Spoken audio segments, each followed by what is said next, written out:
है उसको मेरा ख्याल है कोई समझ नहीं आया अच्छी तरह।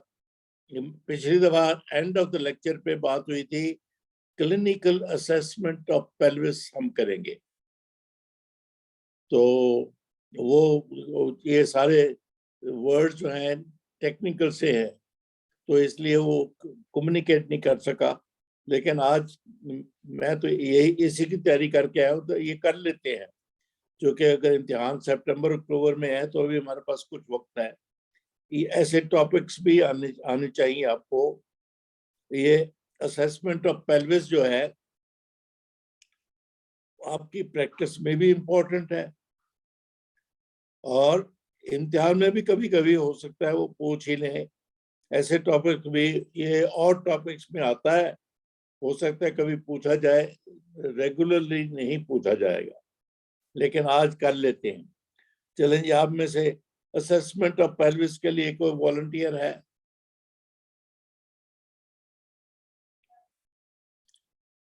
कोई वॉलंटियर नहीं?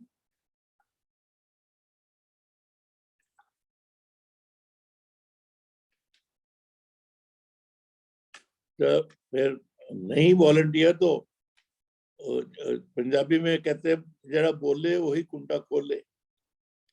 तो सबसे पहले आप में से इज्जत नाम की लड़की लॉ मेडिकल कॉलेज वाली बोली थी, तो उसको मैं कहता हूँ वो पेश हो जाए, तो उसके साथ मैं डिस्कस करता हूँ।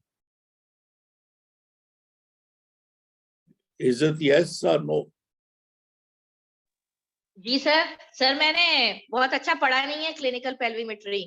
Doesn't matter. मैंने भी कौन सा बहुत अच्छा पढ़ा है, मुझे भी थोड़ा थोड़ा याद है। चले, before we discuss a case, मैं कोई 10-15 मिनट में आपको बताता हूं कि क्या फीचर्स या उसके एस्पेक्ट्स हैं जो इम्पोर्टेंट है इन क्लिनिकल पेल्विस। अगर आप नोट्स ले रहे हैं तो सबसे पहले तो जो आपने एमबीबीएस में भी पढ़ा था, बाद में इतना उस पे एम्फेसिस ना रहा, फिर शायद भूल गए होंगे आप, वो है types of pelvis, anatomical types of pelvis. वो जनरली स्पीकिंग वो सिर्फ आप किताब में वो 4 शक्लें देख ले, डिटेल पढ़ने की जरूरत नहीं। द टाइप्स आर नंबर 1 गायनिकॉइड,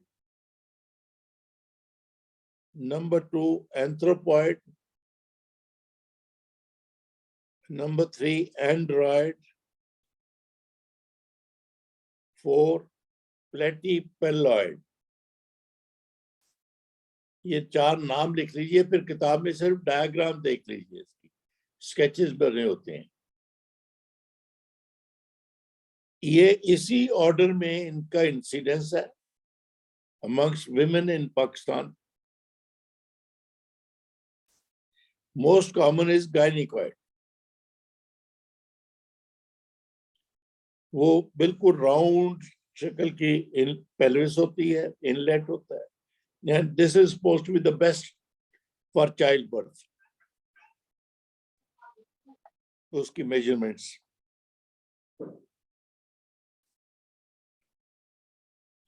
उसके बाद है एंथ्रोपॉइड।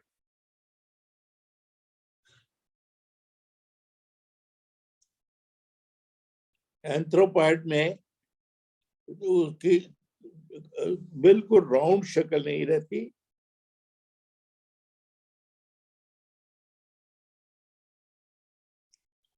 और थोड़ा सा ट्रांसवर्स डायमीटर बढ़ जाते हैं एंट्रोपोस्टीरियर का।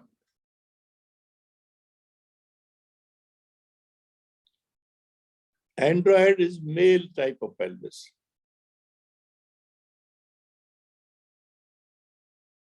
कभी कभार तीसरे नंबर पे है इंसिडेंस, कुछ औरतों में पेल्विस की शक्ल एंड्रॉइड की होती है, मेल टाइप ऑफ पेल्विस होती है।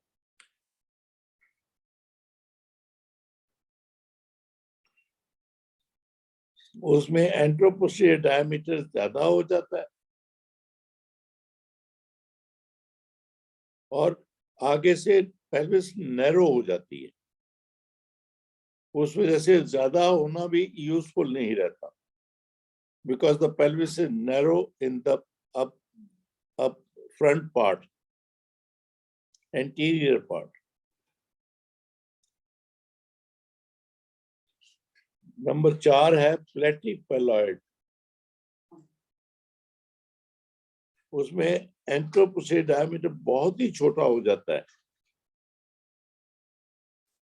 ये चाइल्ड बर्थ के हिसाब से सबसे मुश्किल पेल्विस है, लकीली इसका इंसिडेंस सबसे कम।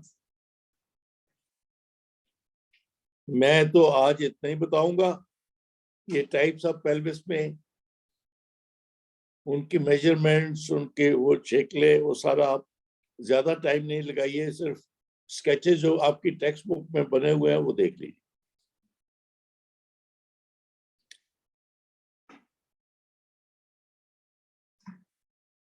अब असेसमेंट ऑफ पेल्विस की बात आज क्यों कर रहे हैं?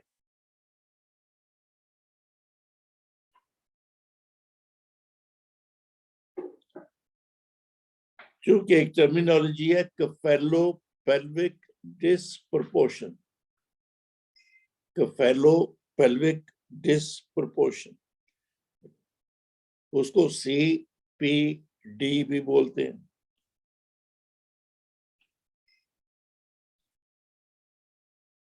उसका मतलब क्या है? बड़ा सिंपल, कि वजाइनल बर्थ के लिए बच्चा जो है फीटस, उसको पेल्विस में से गुजर के बाहर आना है। इसलिए पेल्विस का साइज ऐसा हो कि वो फीटस उसमें से गुजर जाए। और फीटस की लार्जेस्ट मेजरमेंट जो है वो सर की हेड। जिस पेल्विस में से हेड गुजर जाता है, जनरली स्पीकिंग नॉर्मल बेबी में बाकी कोई हिस्सा वहां रुकता नहीं है, वो इजीली फॉलोज द हेड।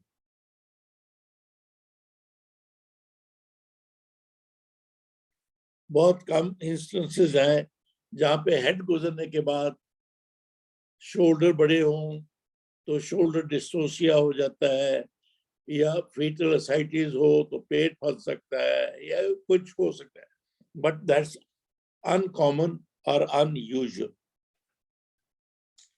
तो इसलिए कि चाइल्ड बर्थ पर वजाइनम इजीली होगी कि नहीं, उसमें हम CPD को रूल आउट करते हैं कि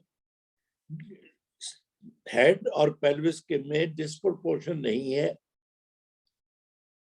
हेड का साइज पेल्विस से छोटा है,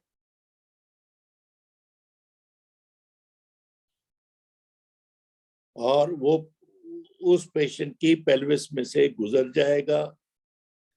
अगर गुजर जाएगा तो we take it for granted कि rest of the body will follow.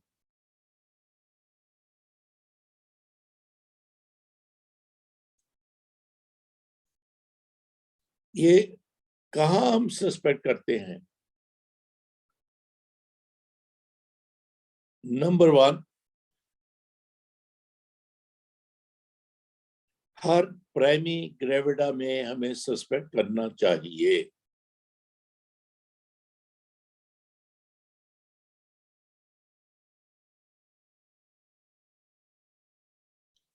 Every primi gravida, क्योंकि उसमें बच्चा अभी गुजरा नहीं है, this is the first pregnancy. तो जिसकी पहले पास्ट ऑब्स्टेट्रिकल हिस्ट्री है, शी इज पैरा 2, 3, 4, उसमें ये हिस्ट्री है कि उसकी वजाइनल बर्थ पहले 2-3 बच्चों की हो चुकी है। उसमें अगर वो बच्चे एवरेज साइज के थे तो वी टेक इट के ये बच्चा भी अगर एवरेज साइज का है तो वो गुजर जाएगा। लेकिन प्राइमरी ग्रेविडा में तो पहली दफा प्रेगनेंसी है, तो वी डोंट नो। सो इसलिए हर प्राइमरी ग्रेविडा में आपने इम्तिहान में खास तौर पर बोलना है, चाहे वो कुछ भी केस है कि madam I will make sure there is no CPD, ये आप अल्फाज बोलने हैं अगर आपको प्राइमरी ग्रेविडा का केस प्रेजेंट किया जाए किसी वजह से, चाहे वो कार्डियक है, चाहे वो डायबिटिक है, चाहे कोई है, लेकिन है प्राइमरी ग्रेविडा, आज की पहली टिप आप लोगों के, जो हर स्टूडेंट नहीं करेगा, हर कैंडिडेट नहीं करेगा, अगर प्राइमरी ग्रेविडा का केस है तो you will say during discussion rather the first sentence कि I'll make sure there is no CPD.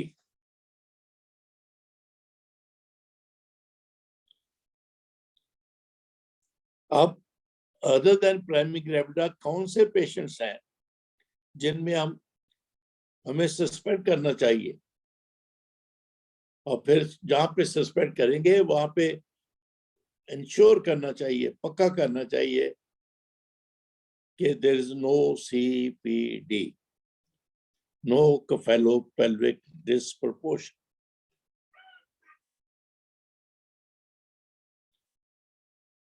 वो कौन से पेशेंट्स हैं? Number 1, obstetrical history,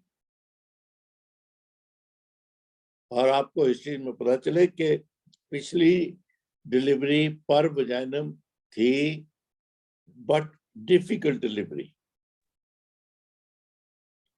prolong labour थी, डिफिकल्ट इंस्ट्रूमेंटेशन हुए,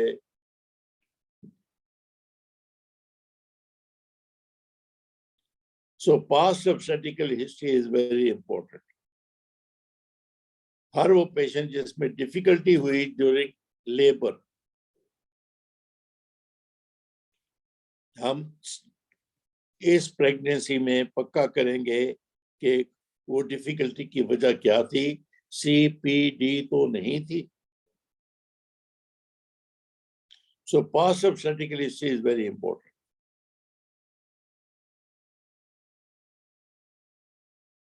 नंबर 2, मेडिकल हिस्ट्री.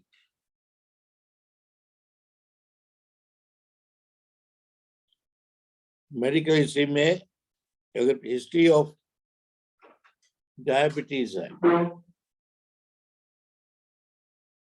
क्योंकि उसमें मैक्रोसोमिया हो जाता है, इसलिए अगर वजाइनल बर्थ करनी है तो उससे पहले CPD रूल आउट करनी है या पेल्विक असेसमेंट करनी है.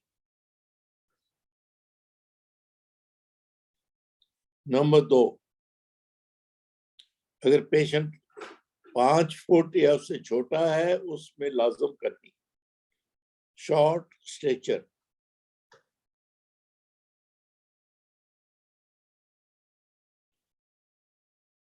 Number 3, if the patient walks with a limp,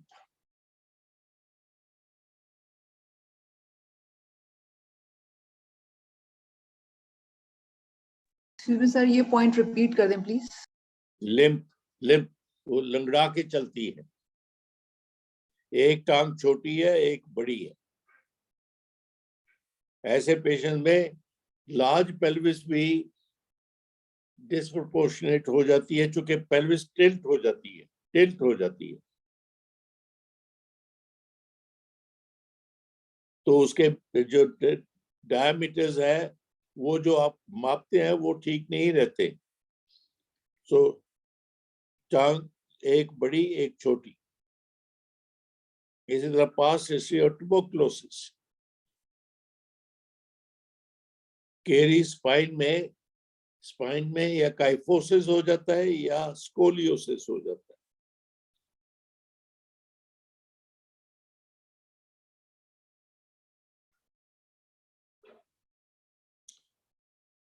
Past history of malpresentation,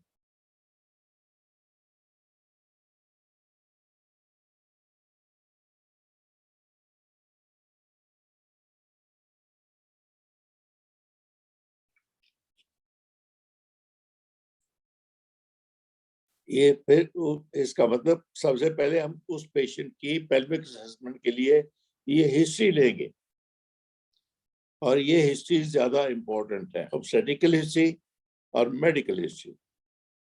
surgical history भी, history of road traffic accident, trauma, खास तौर पर पेल्विक फ्रैक्चर और लेग फ्रैक्चर।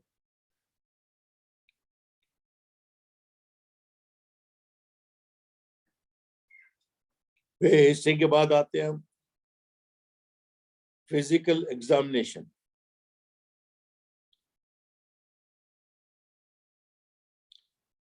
मैंने अभी भी बोला, सबसे पहले पेशेंट की height. If she is short statured, height 5 foot या उससे कम है, फिर जरूरी हो गया। फिर हम उसकी स्पाइन एग्जामिन करेंगे फॉर एनी विजिबल काइफोसिस और स्कोलियोसिस।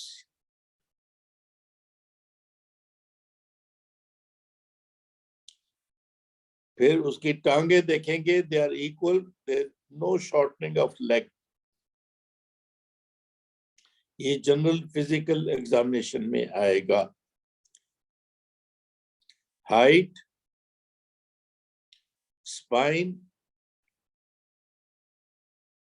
अगर आपको कहा जाए कि इसकी असेस करो पेल्विस, तो आप पहले कहेंगे जी मैं इसकी हाइट मापूंगी। फिर आप उसको बिठा के एक अपना हाथ उसकी स्पाइन पे फेरोगे, उससे पता चल जाता है एनी स्कोलियोसिस और काइफोसिस। फिर आप दोनों टांगों को गौर से देखोगे, उनमें कोई लंबी छोटी तो नहीं है।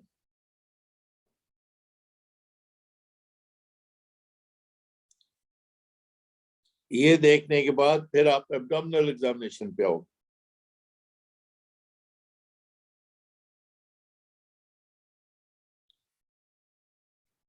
लाई ऑफ द फीटस देखोगे,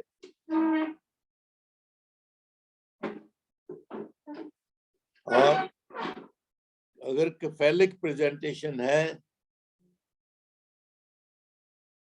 वो देखोगे, एंगेज्ड है कि नहीं engage.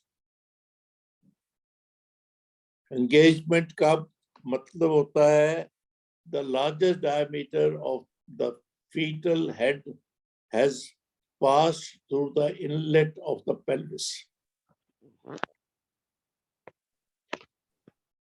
That means head lies in the pelvic cavity. उसको engaged head. So अगर आपको इम्तिहान में पूछा जाए engaged head का मतलब क्या है? What is engagement? उसका मतलब आपकी मुंगनी नहीं है,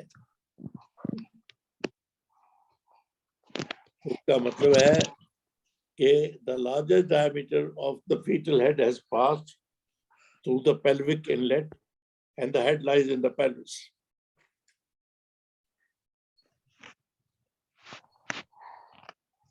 So on abdominal examination, you will see lie of the fetus presenting part, if it is cephalic head hai, whether it is engaged or not.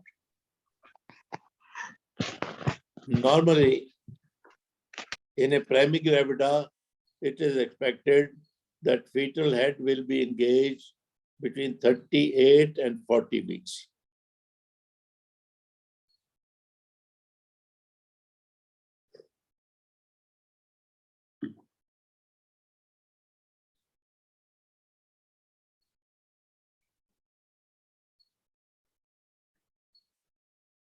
मैं दोहराता हूँ,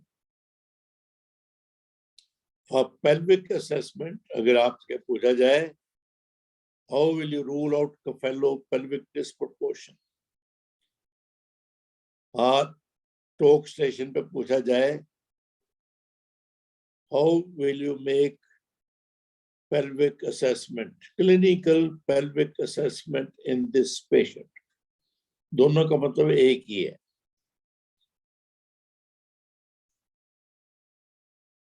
आप कहेंगे कि मैडम फर्स्ट ऑफ ऑल एक brief history, her obstetric past obstetrical history if there is any, especially previous mode of delivery or any difficulty during labor.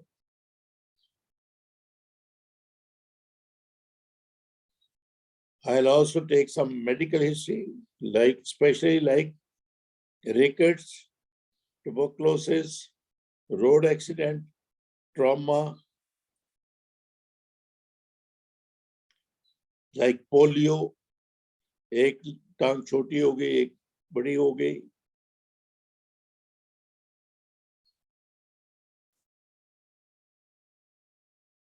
And whether the patient walks with a limp,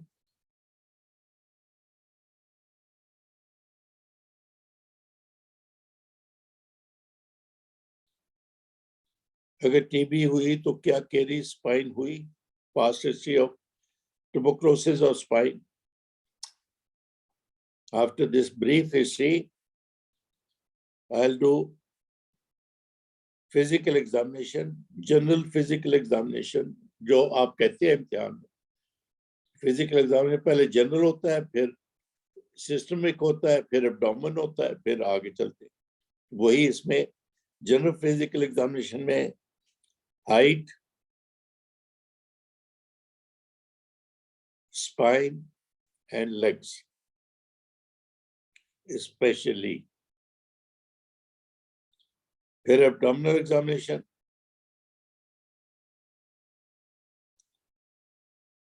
lie of the fetus, presenting part, if it is cephalic, whether it is engaged or not. अगर examiner पूछे कि when does it get engaged in a primigravida before the onset of labor, 38 to 40 weeks. Multigravida में at the onset of labor. So इम्तिहान में तो वो labour में तो नहीं होगी ना मरीज, तो डिपेंड्स उसका जेस्टेशन पीरियड कितना है. अगर 38 वीक से कम है तो यू एक्सपेक्ट कि head will not be engaged. Engagement की मैंने डेफिनेशन बता दी आपको. एग्जामिनर रोक के पूछे what do you mean by engaged? Madam that means head lies in the pelvic cavity and the maximum diameter of the fetal head has passed the pelvic inlet.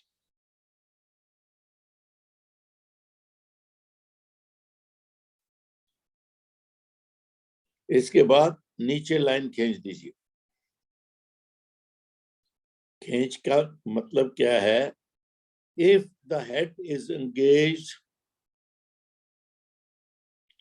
during your examination, it could be engaged even at 36 weeks, लेकिन generally 38, 40 weeks. If you find on abdominal examination head is engaged,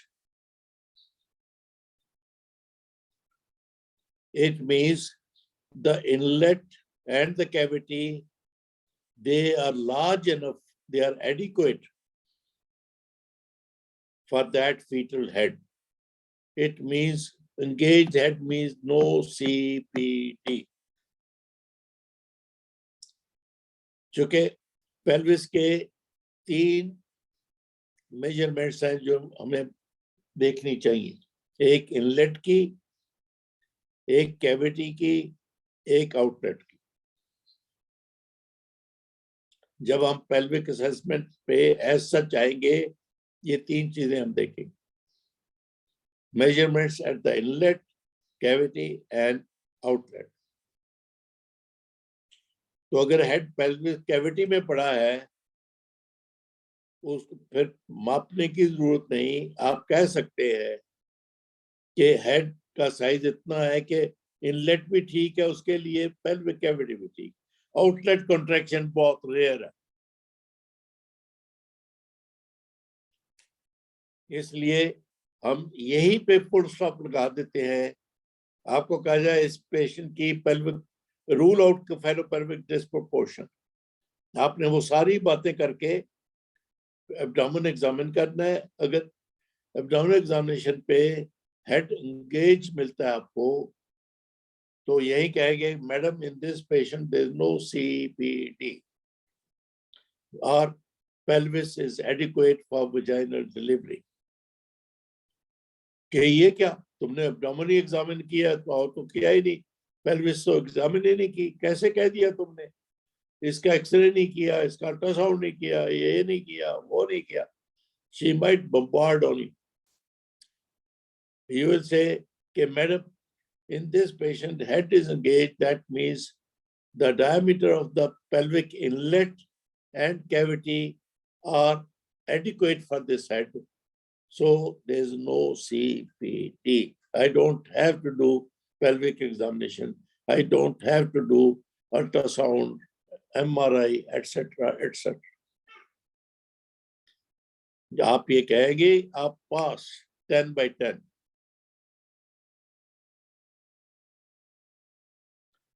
However,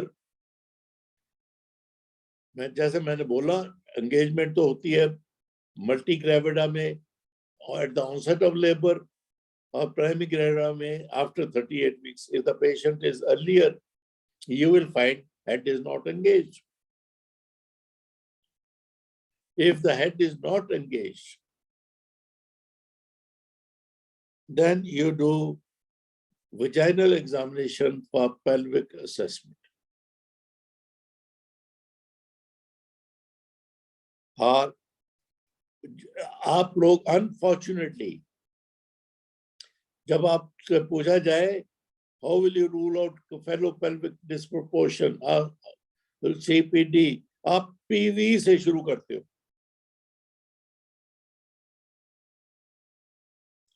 आप honestly सोचिए क्या मैंने ये statement सही दी है कि आपको जब कहा जाए इस पेशेंट की CPD रूल आउट करो तो आप PV से शुरू करते हो. आई विल डू PV से पहले इतनी बातें मैंने बता दी. अगर ये बोलोगे आप PV से पहले पास हो जाओगे, क्योंकि ये कोई नहीं, किसी किताब में इस तरह लिखा नहीं हुआ, कोई आपको इस तरह बताता नहीं, कोई करता नहीं. I am sorry. मेरे लेक्चर के बाद आप जरा गौर कीजिए जो मैंने बातें कही है वो रेलेवेंट है भी कि नहीं. They are most relevant. तो इसलिए अगर हेड एंगेज नहीं है, only then you will do pelvic examination for assessment of pelvis.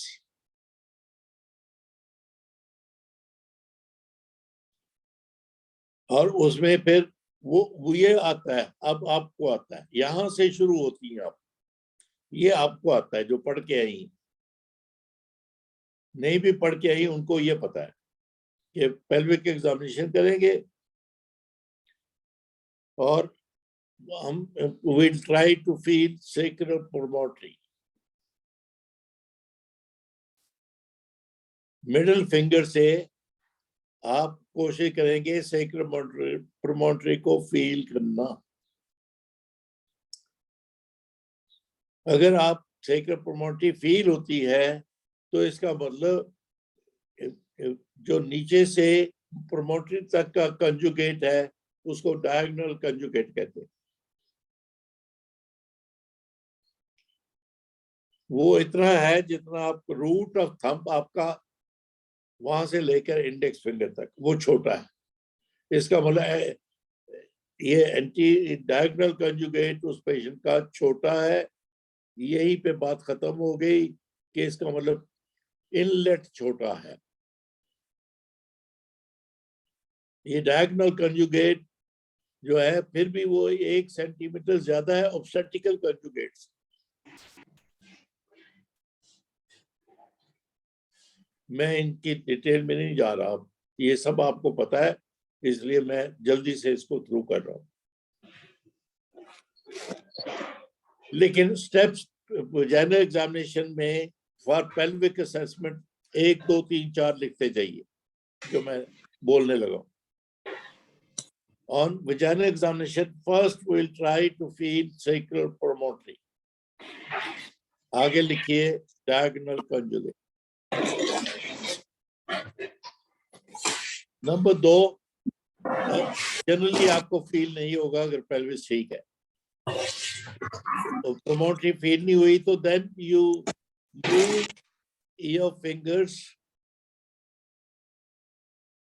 on the front of the sacrum.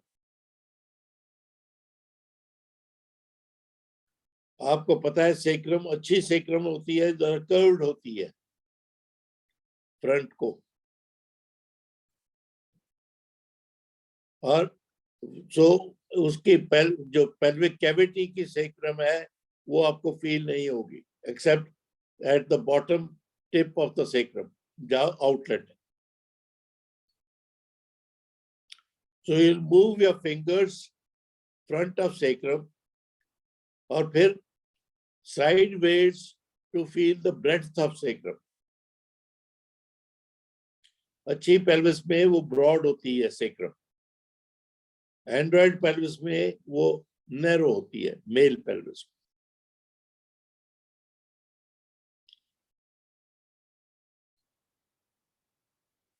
Then third step will be you will see greater sciatic notch on both sides.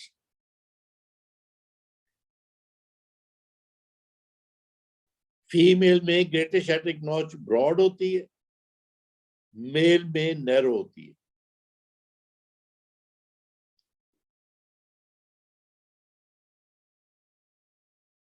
Next step is you feel ischial spines. Male में they are directed inwards, or female they are everted.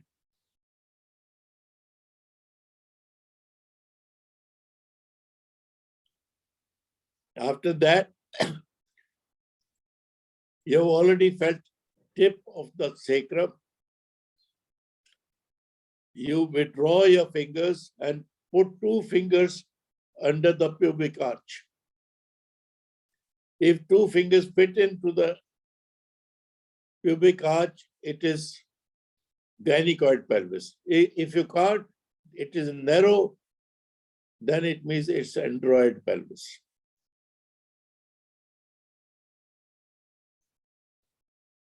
Then you withdraw your fingers, make a fist.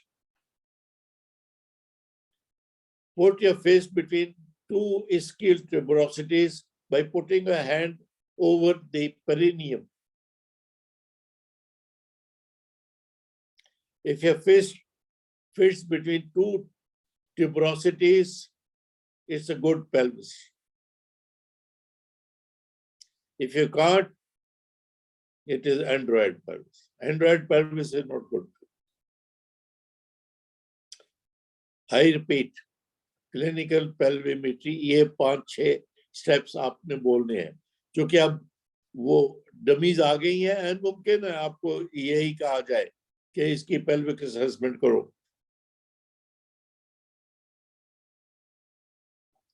तो आपने पहले वो बोलनी है बातें जो मैंने कही, फिर वेजाइनल एग्जामिनेशन आप शुरू यहां से करेंगे। अनफॉर्चुनेटली आपके आधे नंबर कट जाएंगे,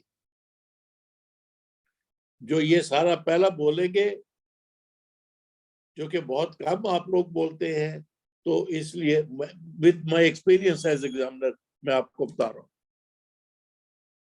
क्योंकि आपकी आदत है इसकी पेल्विक असेसमेंट करो, फट ग्लव्स पहने, पीवी नहीं बाबा, वही पहले हिस्ट्री लो, जनरल फिजिकल एग्जामिनेशन करो, फिर स्पाइन लेग्स देखो, फिर एब्डोमिनल एग्जामिनेशन करो, फिर जाओ पीवी पे। अब पीवी पे number 1 you try to feel sacropromontory. Number 2, feel the sacrum, length and breadth. Number 3, greater sciatic notches. Number 4, ischial spines. Number 5, subpubic arch. Number 6, intertuberosity distance. ये 6 चीजें हैं जो आप बोलेंगे, इसी ऑर्डर में बोलेंगे. At the end, I kept saying, gynecoid pelvis में ये, android में ये. If you find more features of gynecoid pelvis, it's good pelvis. If you find more features of android pelvis, it may not be a good pelvis.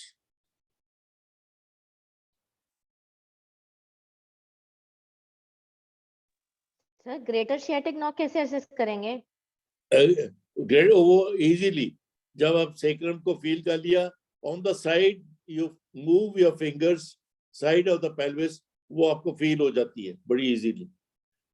वो broad हो तो अच्छी बात है, नैरो हो तो अच्छी बात नहीं, दोनों साइड पे.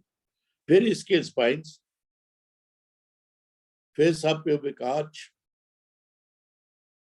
फिर इंटरट्यूबरोसिटी distance.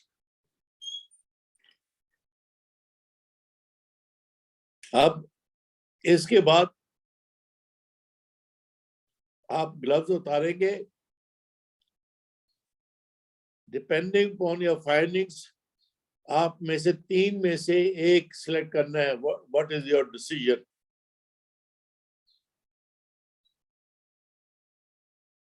Number 1, it is adequate pelvis. आपने ये नहीं कहा कि there is no CPT. This is adequate pelvis, gynecoid part. Number 2, it is inadequate pelvis.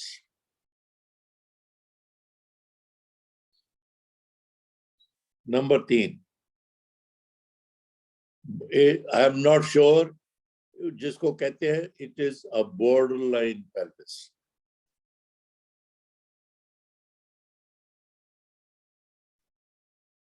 After doing your pelvic assessment, अगर इम्तिहान में पूछा जाए, at the end, you will have to make an announcement. Madam, in my opinion, this is adequate pelvis. Why do you say? Because it has got more gynecoid features. I could not reach sacropromontory. Pelvis is broad and short. इसके greatest sciatic notch is broad. Ischial spines are not prominent, and subpubic arch is wide, and intertuberosity distance is large. Hence, I say this is adequate pelvis. Madam, this is not adequate pelvis. Why do you say this? Anteroposterior diameter, that is diagonal conjugate, is short. Is sacrum is narrow and long. Is greater sciatic notch is acute, is narrow. Ischial spines are prominent. Subpubic arch is narrow. Intertuberosity distance is small. Hence, this is a small pelvis or android pelvis, or likely to be inadequate pelvis. इन 2 के अलावा तीसरा conclusion ये भी है कि madam borderline pelvis है. कुछ features गायनिकॉइड है, कुछ एंड्रॉइड है. I am not too sure. इसको बॉर्डरलाइन पेल्विस कहते हैं. फिर इसमें क्या करोगी भाई, और हाउ विल यू प्रोसीड? अगर पहले आपके कंक्लूजन है एडिक्वेट पेल्विस, मैंने लफ्ज नो सीपीटी नहीं बोला था वहां. मैंने बोला था adequate pelvis. When I say adequate pelvis, that means for average size of the baby. Pakistan में बाहर के मुल्कों में 7 पाउंड का बच्चा एवरेज होता है, पाकिस्तान में 6.5 पाउंड का होता है. So this is adequate if the baby is average size.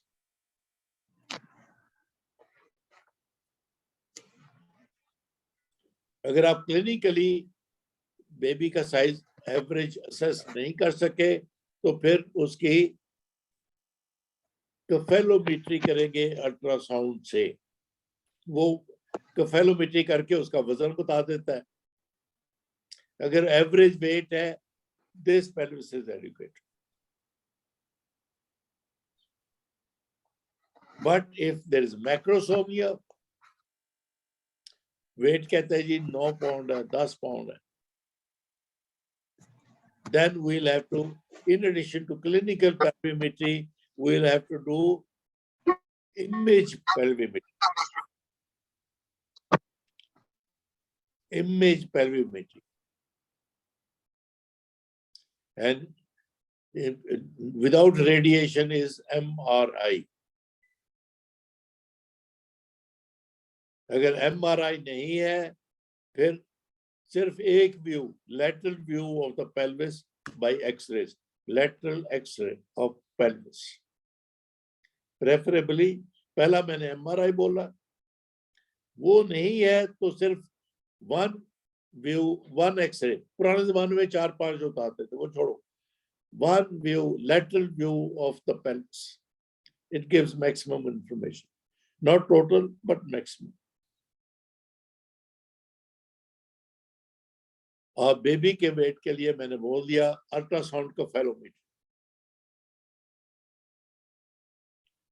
So after pelvic assessment, one clinically adequate. Clinically, baby is average weight, it means no more investigations. But if you doubt for the fetus, ultrasound cephalometry, for the pelvis, MRI, number 1. Number 2, lateral X-ray of the pelvis.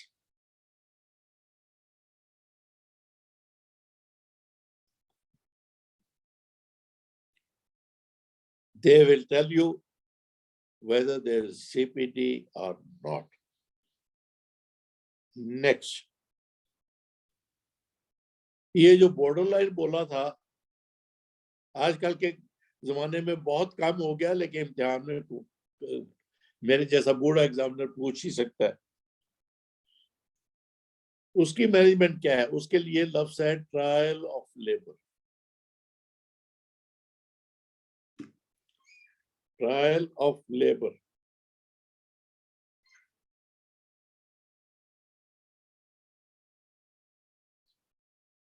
आज मेरे पास already 10:15 हो गए, तो time नहीं है, लेकिन पढ़ लीजिए. Trial of labour basically means where you are not sure about the CPD. You think pelvis may be or may not be. In such cases, we let them go into spontaneous onset of labor, then watch labor very carefully, closely.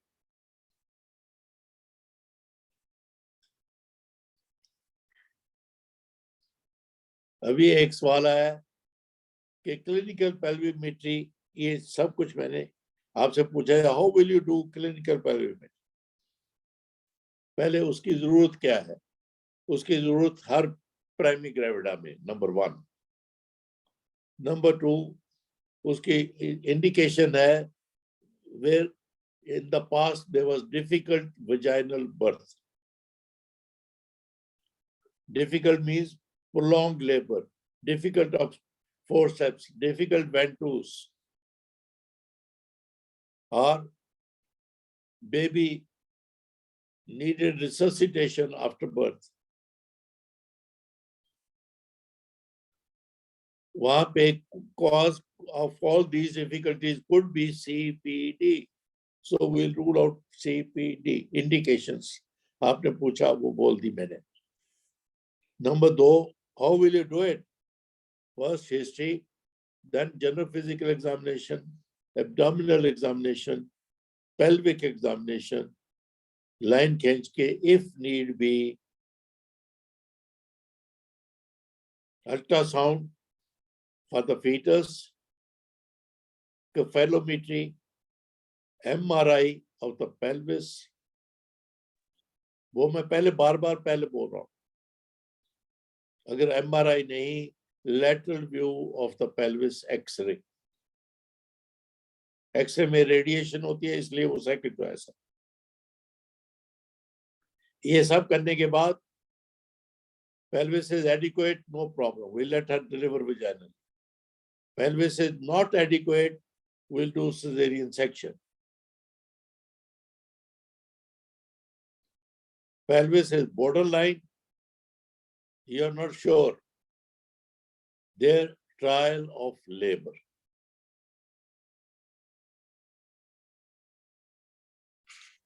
Sir एक बात clear कर दे, ये केफेलोमेट्री या MRI या lateral x ray pelvis उन patient में करना है जिन्हें क्लिनिकल पेल्विमेट्री पे प्रॉपर्ली असेस नहीं हो पाया या हाँ जी बिल्कुल, जहाँ क्लिनिकल पेल्विमेट्री पे आपको शक हो. बॉर्डरलाइन पेल्विस, यहाँ क्लिनिकली आप या happy with the pelvis, no need to do MRI, no need to do X-ray. और बेबी का केफेलोमेट्री तो आप करते रहते हैं for the size of the baby. Sir x ray कैसे करेंगे, मतलब lateral view of the pelvis. नहीं मतलब रेडिएशन के हिसाब से बेबी के लिए रेडिएशन. तभी तो मैंने उसको नंबर 2 रखा है ना बाबा. पहले मैंने बोला MRI. So we try to avoid X-ray of the pelvis as much as possible. तभी सबसे पहले you rely or trust your pelvic assessment clinical.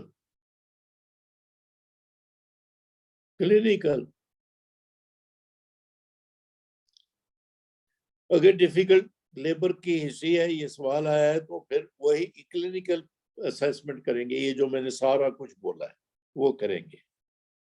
Now last bit, जो पेल्विमेट्री या पेल्विस से तल्लुक नहीं है, लेकिन ये क्वेश्चन आम इम्तिहान में पूछा जाता है कि patient is at term and head is not engage, what could be the cause. ये सवाल आम पूछा जाता है. Obviously, number 1 is you think of CPD, cephalopelvic disproportion.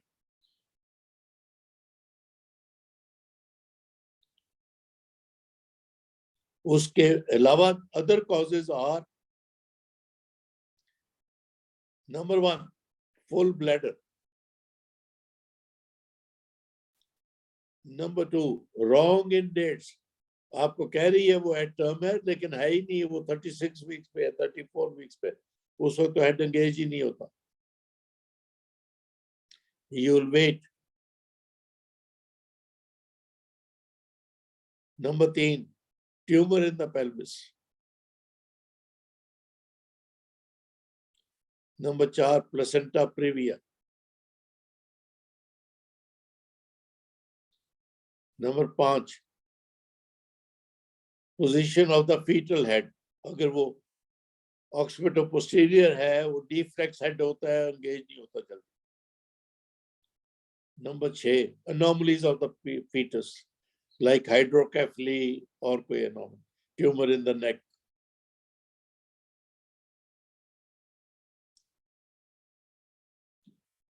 I repeat, if a rod ये head engaged नहीं है, what could be the cause? Number 1, CPD.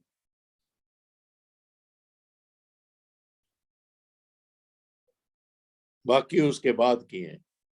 Full bladder, wrong in dates, tumor in the pelvis, placenta previa, spine की difficulties जो से मैंने kyphosis scoliosis बोला, foetal head, उसकी position, anomalies of the fetus, hydrocephaly, tumor in the neck, वगैरह वगैरह। आपने ये बातें बतानी है, क्योंकि ऑफ गार्ड ना पकड़े जाए आप इम्तिहान, फिर आप सोचने पड़े तो फिर वो जरा थोड़ा सा ऊंचा आगे पीछे बात हो जाती है, टाइम आपके पास वही 5-7 मिनट है। सो आज ये एडिशनल पार्ट है आज की टॉक का कि causes of non engagement of head. आपने ये बोला। सर एक सवाल पूछना है। जी जरूर पूछिए। सर व्हाट हाइट, मतलब कि आप डायरेक्टली सिजेरियन सेक्शन करें, कितनी हाइट मतलब होनी चाहिए कि उससे नीचे अगर जाए तो हम डायरेक्ट, कितना मतलब मैं पूछना ये चाह रही हूँ कि वुमेन की हाइट कितनी होनी चाहिए कि हम ये फैसला कर सके कि इसका हमें नॉर्मल पे जाना है या सीधर डायरेक्टली कर देना है। मैं एक्यूरेट कोई है इसकी हाइट? आपने पूछा, वेरी गुड, माशाल्लाह। तो लेकिन आज की डिस्कशन के बाद height is not the only feature which will decide कि पेशेंट 4 फुट 11 इंच या उससे छोटा है तो फिर सेक्शन करो। ओ शी शॉर्ट, दूर से देख के आपकी प्रोफेसर साहब राउंड पे आती है, ओ ये इसका कद बड़ा छोटा है, इसका सेक्शन करो, section. No no no, that's wrong. At least इम्तिहान में ऐसे नहीं बोलना। मैंने हाइट एक फैक्टर बोला है, आपने कहना जी मैं I will rule out CPD in this patient, okay, ये बोलना है। अगर कहते हैं ना कि कितने कद की हो तो आप उसका सेक्शन करो, कि madam only height does not decide. I will rule out if the patient is short, I rule out CPD. How? फिर ये बोलना है आपने, by taking obstetrical history, medical history, doing general physical examination, examining spine, examining legs, फिर examining abdomen, और फिर presenting part की position, whether engaged or not. If it is engaged, it's okay. There is no CPD. If it is not engaged, then I'll do vaginal examination, जिसको मुनरोकस assessment कहते हैं। तो मेरा England में जो बॉस था वो मुनरोकर का आखिरी हाउस सर्जन था, तो मेरा मुनरोकर के साथ कनेक्शन उस तरह से मिलता है। मैं आपको कहानी सुना दूं। वो मेरा बॉस अक्सर ये कहानी मुझे सुनाया करता था फॉर सम पर्पस, कि मैंने कभी पूछना है मैंने वहां जाना है, मुझे आज ऑफ दे दो। मेरे वहां जब मैं था ये 48 आवर्स का किस्सा ही नहीं था। I used to get 1 Wednesday half day बस, every weekend on, every day on, वगैरह वगैरह। अगर मैंने कभी कहना कि मिस्टर हेनरी बॉस ने कि mister Henry I want afternoon of और डे ऑफ, व्हाई? मैंने कोई बहाना बताना कि मैंने गर्लफ्रेंड के साथ जाना है, ये करना है। Don't go with girlfriend, call her to in your room, don't go. इस तरह की उसने बातें करनी। तो लेकिन वो एक कहानी अपनी सुनाया कहता है एक दफा मुनरोकर वाज इन ग्लासगो, तो वहां प्रोफेसर था। कहता मैं सर्च करवा रहा था अपने बॉस को, मुनरोकर को, तो मैंने हाफ वे कहा prof next Saturday I want the morning off. उन्होंने कहा व्हाई? उन्होंने कहा my friend is getting married and he has asked me to be the best man on Saturday morning. Oh, if your friend is getting married and you are the best man, you must go. But if you go, don't come back. ये था उस पुराने जमाने का system. That's why they were well trained. Never mind. हम वापस आ गए अपने. तो मेरा तो इरादा था हाफ एन आवर लेके मैं ये खत्म करूंगा. फिर सर एक बात बता दें, जब एक पेशेंट आपके पास आती है, एपीएच वाली पेशेंट आ जाती है, तो सर आप उसका जो पर्टिकुलर एग्जामिनेशन करते हैं, कस्कोस करते हैं या सिम्स करेंगे? एपीएच वाली क्या पेशेंट करेंगे? सर, एपीएच की एक कस्कोस या पेशेंट आती है. ओ अच्छा हुआ आपने बोल लिया. If you have to make a choice between Cuscos and Sims, it's always Sims.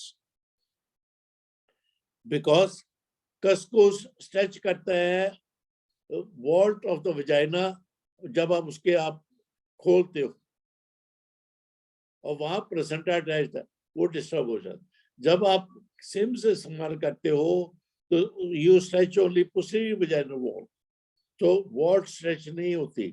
तो इसलिए आप वो ब्लीडिंग वगैरह कुछ नहीं हो, उसको रिस्क नहीं करोगे, एनहांस नहीं करोगे. लेकिन ये आपको पता होना चाहिए 1 मिनट कि कस्कोस कौन कौन सी पोजीशन में इस्तेमाल होता है और सिम्स कौन कौन सी पोजीशन में. चूंकि ये आपसे फिर पूछा जाएगा सिम्स करोगे तो कौन सी पोजीशन में करोगे. Obviously not in dorsal position. That is the only position in which Sims speculum is not used. Sims is used in left lateral or in lithotomy position, but not in dorsal position. If the patient is in dorsal position, the only speculum you can use is Cuscos. और Cuscos हमने APH में नहीं इस्तेमाल करना, या जहां पे आप सस्पेक्ट कर रहे हो. जैसे do I answer you correctly? जी सर एक और बात, अगर एक पेशेंट आपके पास आती है 40 to 50 इयर्स ऑफ एज की ग्रुप की पेशेंट है और उसका 2nd डिग्री यूवी प्रोलैप्स है, तो आप उसको दोनों ऑप्शंस देंगे ना? ये आपके पास कुछ जो कंजर्वेटिव मैनेजमेंट है और सर्जिकल मैनेजमेंट है 2nd डिग्री प्रोलैप्स के अंदर. जी फैमिली भले कंप्लीट है. 1 मिनट, ठीक पूछ लिया आपने. ये आज का रेलेवेंट नहीं है आज की डिस्कशन, लेकिन फिर भी अगर 2nd 3rd डिग्री प्रोलैप्स है तो इररिस्पेक्टिव ऑफ एज, अच्छा हुआ आपने पूछ लिया, irrespective of age 3rd degree prolapse भी है, इररिस्पेक्टिव ऑफ एज आपने ऑफर करनी है पहले कंजर्वेटिव पेसरी, फिर स्लिंग प्रोसीजर्स कोई जो अगर आपको आते हैं वो, फिर वजाइनल हिस्टेक्टमी एंड रिपेयर और मैनचेस्टर रिपेयर. पहले मुझे मैनचेस्टर बोलना चाहिए, पहले मैनचेस्टर फिर वजाइन. ये इस ऑर्डर में लिख लीजिए अगर आप नोट्स ले रहे हैं. ये सवाल का जवाब. If you are asked patient is 40 years 50 years 60 years, जो भी मीनोपॉज भी है. एक बात आप याद रखें ना, हम डॉक्टर डिक्टेट नहीं करते, काउंसल करते हैं. Counsel means you give all the choices, all the options to the patient. आप कौन होते हैं कहने वाले कि ये पोस्टमेनोपॉजल है तो vaginal hysterectomy is the only choice? Not the only choice, is one of the choices. हाँ, अगर पेशेंट आपको उल्टा के ये कहता है doctor what is best for मी, आप कहेंगे the choices for you are pessary treatment, sling operation, Manchester operation, vaginal hysterectomy and repair. तो इस ऑर्डर में बोलेंगे. And the patient says, doc, what is best for me?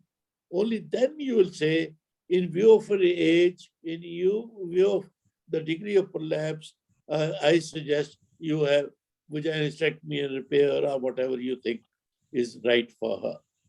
Ji sir, यही बात जब patient ने आपके ऊपर छोड़ दी कि डॉक्टर साहब आप बताएं मेरे लिए क्या बेहतर है, पेशेंट के 40 से 50 के दरमियान, तब क्या बेस्ट है उसके लिए? मैंने बोला ना, अगर पेशेंट ये कहती है what is best for me, then out of these 5-6 things you will choose.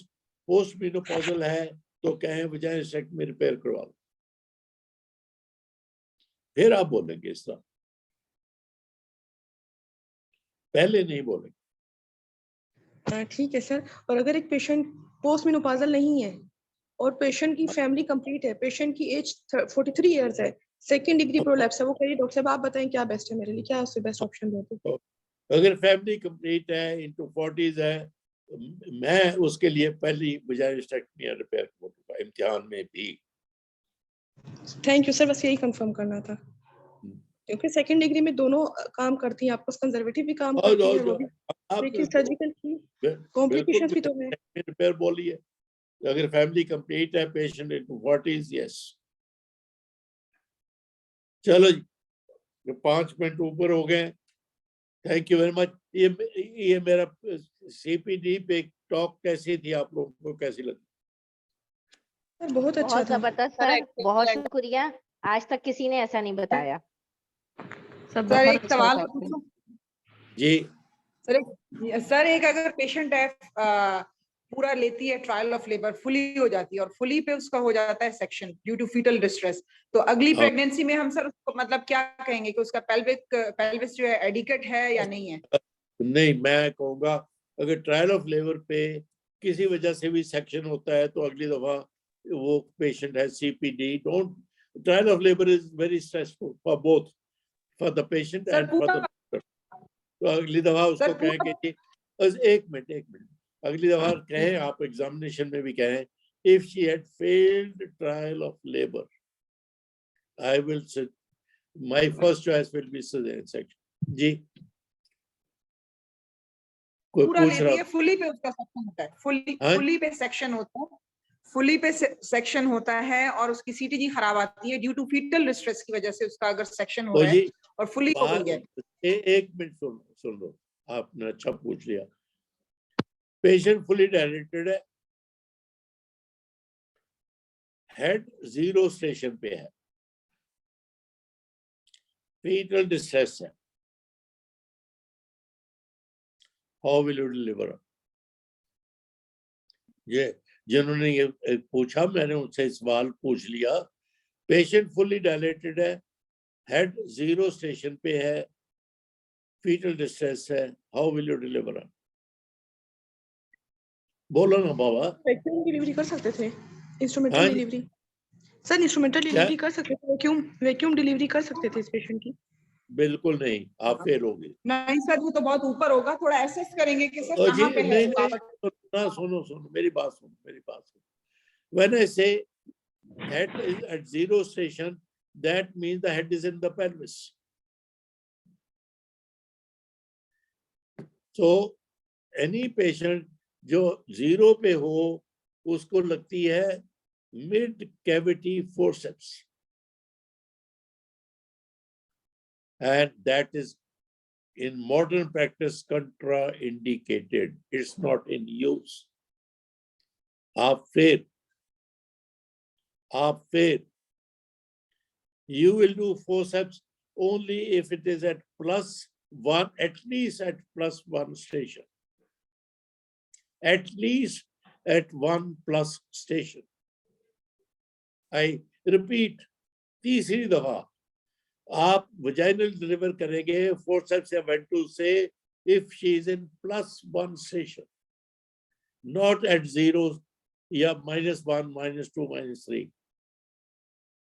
0 means section. अच्छा हुआ आपने इस तरह पूछा, मैंने इतना स्ट्रांगली बोला, आपको स्ट्रांगली बोला है। अगर आज सीपीडी की बात हुई है तो आप अगर हेड 0 स्टेशन पे है, answer is section. If +1, +2, +3, then forceps or ventouse delivery. Clarity हो गई कि नहीं हुई? जी sir, thank you very much sir एक दूसरा क्वेश्चन। एक मिनट, 0 पे अगर कोई वो आपसे आर्गू करता है,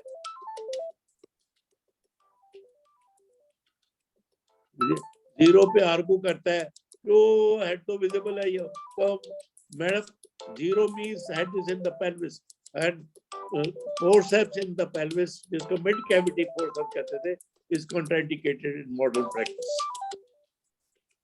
एक मिनट, मैं ये चलूंगा। हेलो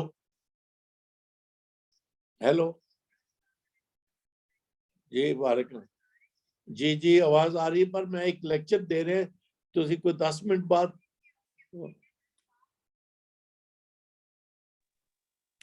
हाँ जी समझ सर गए। Yes sir. सर एक दूसरा क्वेश्चन।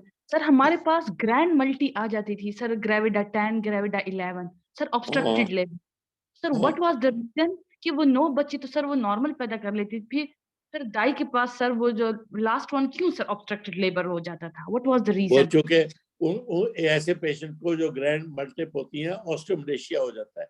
ऑस्टियोमलेशिया मींस कि पेल्विस टिल्ट होके सेक्रम सिम्फिसिपिवस की तरफ आ जाती है, और इसलिए ये बड़ी नॉर्मल बात है कि पहले 8-9 बच्चे ठीक, फिर 10वें पे सीपीडी हो गया। क्यों हो गया? Because of repeated pregnancy, calcium deficiency, osteomalacia like rickets, tilting of the sacral promontory towards symphysis pubis, or AP diameter, anteroposterior diameter, diagonal conjugate, वो छोटा हो गया, इसलिए सीपीडी हो।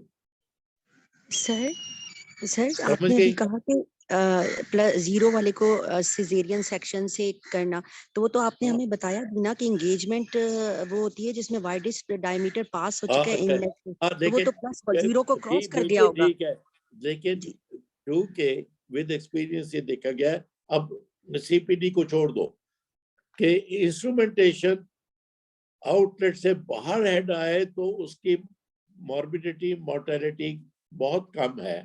अगर कैविटी में हेड है तो उसकी इंस्ट्रूमेंटेशन की जाए, उसकी मॉर्बिडिटी बच्चे की ज्यादा है। इसीलिए यहाँ पे we are not labelling are CPT, we are labelling are के instrumentation in mid cavity it carries higher morbidity for the baby as compared to outlet. Okay, thank you sir. जी जी चलो, thank you very much, I have enjoyed talking to you.